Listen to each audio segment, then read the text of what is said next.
उगहो सूरज देवा भोर बिनु सारवा हो। उगहो सूरज देवा भोर बिनु सारवा हो। भैले अरगिया के बेर हो। हे बाबा आज काहे कैला इतना देर हो। उगहो सूरज देवा भोर बिनु सारवा हो।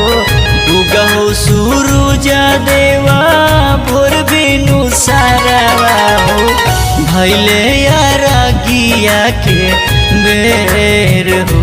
हे बाबा भैले अरगिया के बेर हो। हे बाबा आज काहे कैला इतना देर हो।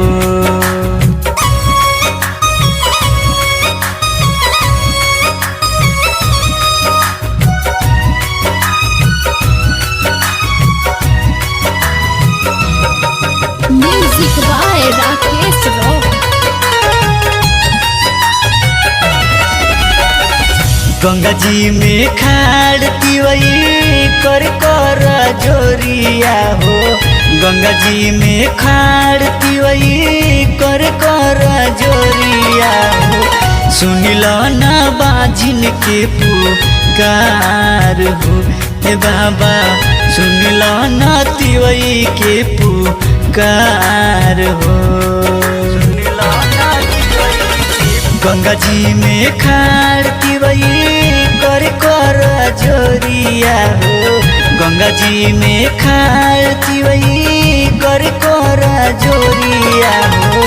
सुनिला ना तिवई के पुकार हो। हे बाबा सुनिला ना बाजिन के पुकार हो। सुनिला ना बाजिन के पान फूल नारियर तोहे चढ़ाई बोजी। पान फूल नारियर तोहे चढ़ाई बोजी।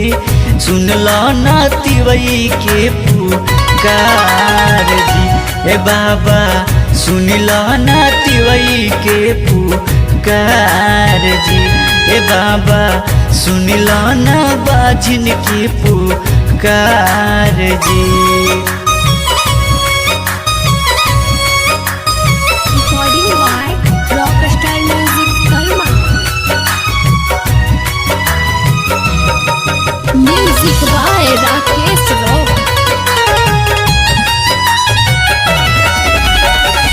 मसूरी राकेश से कोसी भराई हो।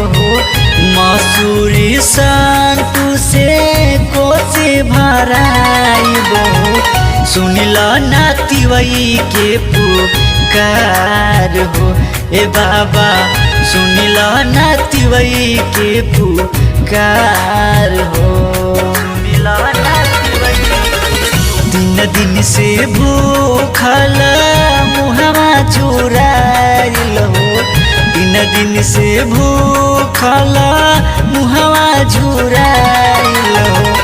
सुनिला ना तिवई के पुकार हो। ये बाबा सुनिला ना तिवई के पुकार हो। सुनिला ना तिवई के उगहो सूरज देवा भोर बिनु सारवा हो। उगहो सूरज देवा भोर बिनु सारवा हो। सुनिला ना तिवई के पुकार हो। ए बाबा सुनिला ना तिवई के पुकार हो। ए बाबा सुनिला ना तिवई के पुकार हो।